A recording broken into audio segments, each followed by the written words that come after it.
Lately I've been looking back along this winding road to the old familiar markers of the mercies I have known.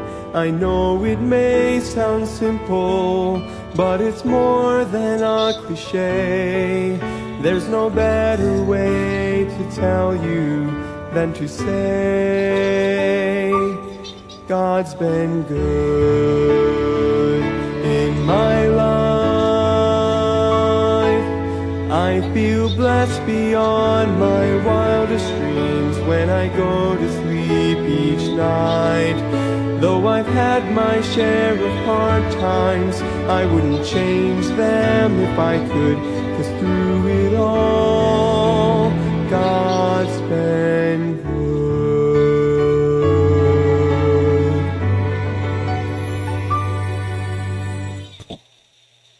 Okay, so magandang gabi po muli sa ating lahat at tayo po magkakaroon muli ng daily words of encouragement para po sa araw na ito at matapos lang din po ang aming prayer meeting dito po sa Andon at tuloy-tuloy po ang ating pag-aaral ng kanyang salita. Tayo po muna ay manalangin. Dakilang Diyos, bless niyo po ang aming pag-aaralan na mula sa inyong salita sa gabi nito na meron muli kayong matutunan. Bigyan niyo po kami ng pangunawa, Holy Spirit of God, to be able to understand the Word of God. And muli, bless niyo po lahat ng makikinig at nakikinig, O Diyos, sa gabi nito. Saan man sila naroroon, naway makakita po kami ng encouragement principle to apply for our family. Ito po ang hindalangin sa pangalan po ng Panginoon Jesus.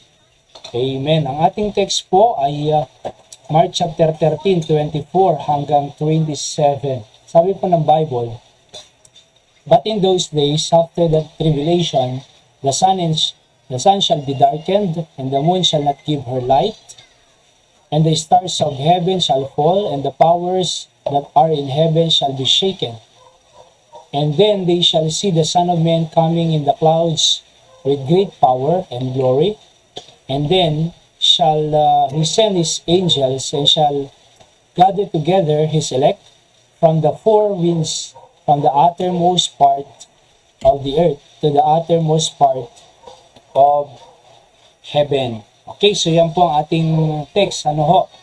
Ang una pong salita na titignan po natin, itong word na tribulation. Galing po yan sa Greek word na lipsis. Nang ibig sabihin ay trouble, persecution, affliction, pressure.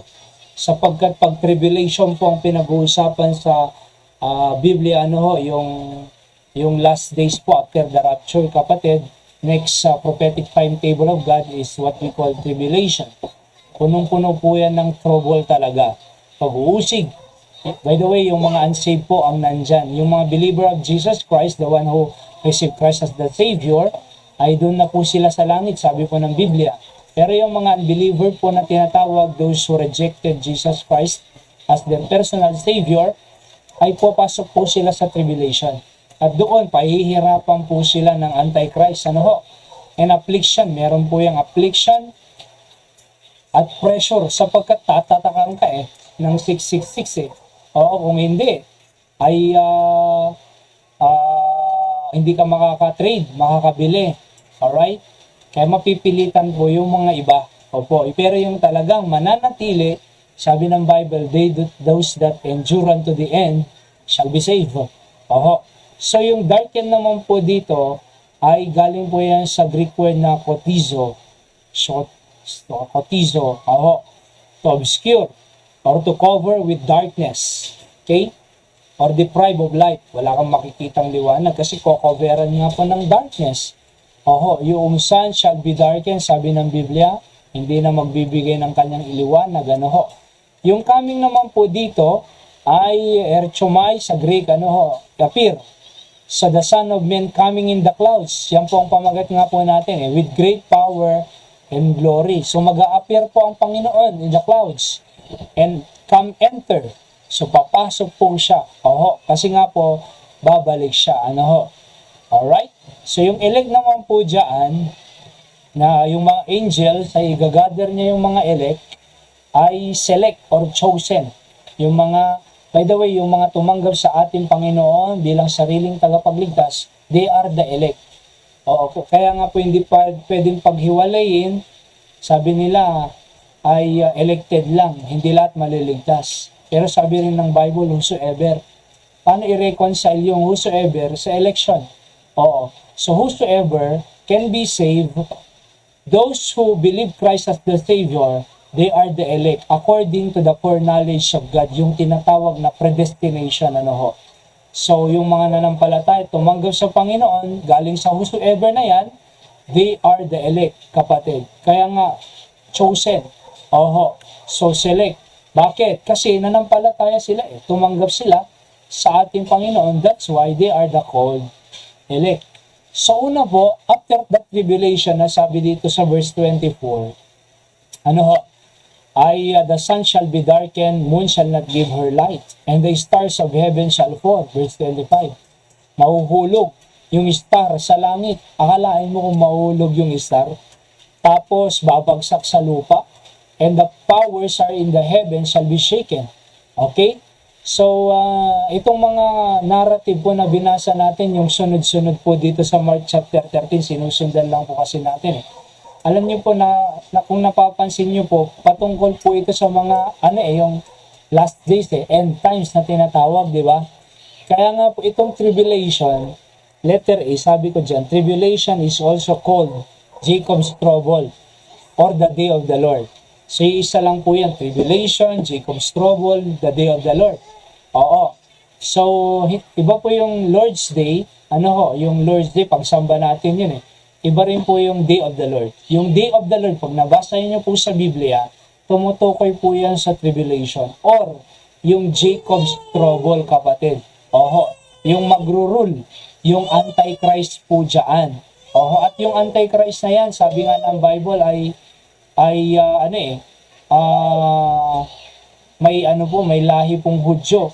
Oo, doon sa Book of Daniel. At, so, napakagulo po yung pangyayaring yan during the tribulation. Alright? So, sabi nga nila, kung gusto mong hindi matatakan ng 666, dapat doon ka na sa cave Oo, bili ka na ng ng 3.5 years na supply na pagkain. Yun yung, kumbaga, yun yung first aid. Para hindi ka nalalabas sa kuweba, sabi nga nila, para hindi ka matatakan. Oo. Ganun daw po yung survival kit during those times Pero alam niyo po, mahirap pa rin, kapatid. Sapagkat matutuntong ka ng mga anti-Christ. At alam niyo po, sa panahon ngayon, bagamat wala pa pong tribulation, hindi pa nare-reveal yung anti-Christ. Pero nakikita na po natin sa buong mundo yung essence po ng anti-Christ Pag sinabi mong anti-Christ ay against Christ, anti nga against Christ, or yung meron pa yung instead of Christ, yung iba, malibang kay Kristo. So, magro-rule po siya dyan Oo. Kaya nga alam nyo po, napakagulo talaga yan. Hindi man po tribulation pa, wala pang antichrist, pero tignan nyo po ngayon sa buong mundo.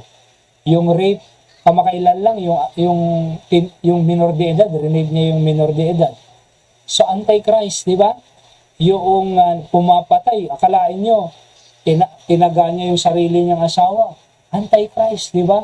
Akalain nyo, corruption, anywhere, flood control. Wala namang project, pero so it is a spirit of Antichrist. Oo, yung lalaki naging, hindi lalaki. Yung babae, naging hindi babae. I mean, naging unnatural, di ba? So why? Because the spirit of Antichrist is anywhere, kapatid. Meron nga pong Church of Satan sa iba-ibang bansa Oo, nakikita ko rin po yan. So, hindi pa man po tribulation, wala pa yung Antichrist, Pero yung spirit of Antichrist, nakikita po natin kahit ngayong panahon po natin, kapatid. Kaya nga alam niyo po, dapat nasa kalooban po tayo ng Diyos, dapat nasa church tayo ng Diyos, para protected po tayo, kapatid, sa anumang banta ng Diablo sa ating po pamilya. At letter B, the Lord's Day is different from the Day of the Lord. So, binanggit ko na po kayo na yan. In letter C, tribulation is 7 years. The first half is sometimes referred to as the beginning of sorrow in the Bible. Mababasa niyo po dyan, beginning of sorrow.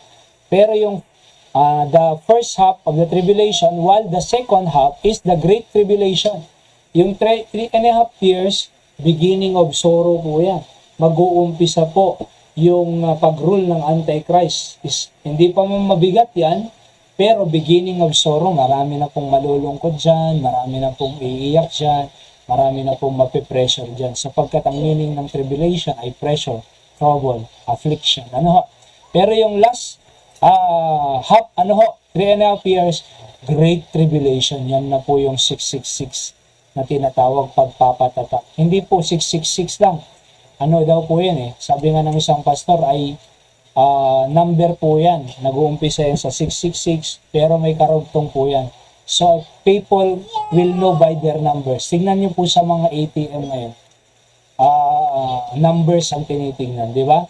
Kahit doon sa GCash at kahit sa mga iba pang mga transaction, by numbers na Hindi na yung pangalan talaga, but you are be known by numbers. Kaya yung 666 na yan po ay numero ng iyong identity balang araw. May karugtong po yan, hindi lang po tatlong 666 tapos numbers. And dyan po yan sa Great Tribulation or the last half, 3.5 years ng tribulation. Kaya nakakatakot po yan. Salamat sa Panginoon sapagkat wala na po tayo dyan sa mga panahon na yan. Sapagkat mararapture po yung mga believer of Jesus Christ, nandun na po sila sa tinatawag na judgment seat of Christ, the crowning day, at yung marriage supper of the Lamb. Sa langit, pakakasalan ng Panginoong Hesus, yung tinatag niyang simbahan. Kaya nga po, we believe na ang tinatag ng Panginoong Hesus Kristo ay yung Baptist Church. Kasi nabaptize po siya ni John the Baptist. Alright? And letter D, after tribulation, is called the second coming of the Lord Jesus Christ. Yung muli niyang pagbabalik. So yan po yung tribulation. And then, pangalawa, they see the Son of Man coming in the clouds with great power and glory, sabi ng Biblia. Verse number 26. So letter A, Jesus came on his first advent to be a sacrificial lamb. And he will come on his second advent as a king with great power and glory. Diba nung pumunta ang Panginoon dito on his first advent, siya po ay naging sacrificial lamb. Kaya nga po siya yung pinako sa cross, namatay, nilibing at nabuhay namang muli, na siyang magbabayad ng ating kasalanan. Sapagkat nung Old Testament po, pag nagkasala ang isang tao doon, mga Hudyo, mag-aalay lang po sila ng sacrificial lamb sa temple, or sa tabernakulo. At pagka na-accept po na ng Diyos yung sacrificial lamb, patatawarin po sila. Pero yung second advent po niya ng Panginoon, ay hindi po siya pupunta as sacrificial lamb, kundi as king with great power and glory, sabi po sa verse number 26. And letter B, on his second coming, he will fight Satan and put him into the bottomless pit. Sabi dito sa Revelation 20 verse number 3, and cast him into the bottomless pit and shut him up and set a seal upon him, that he should deceive the nations no more, till 1,000 years should be fulfilled. And after that, he must be loosed a little season. So naunawaan po natin that when Jesus will come for the second time, he will fight Satan and put him into the bottomless pit. At tinatawag po yan sa Bible School, sa theology po na Tartarus, At doon po siya, gagapos po siya doon, para wala po siyang madideceive, sabi ng Biblia. 1,000 years po yan. And letter C, Satan will stay there for 1,000 years. Revelation 20 verse 7.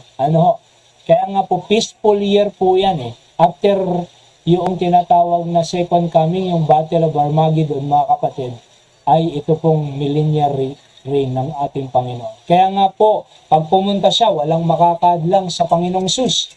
Kahit ang Diablo, talagang wala nang magagawa. Ngayon po, malaya pa ang Diablong i-deceive ang mundo Alright? So, marami pa siyang ginagamit na mga antichrist or marami pa siyang ginagamit na leaders sa mga masasamang bagay. So, malaya pa siya eh. Oo, pero during that time, kapatid, wala na. Talagang sa bottomless pit na po siya. And Jesus Christ will rule for 1,000 years.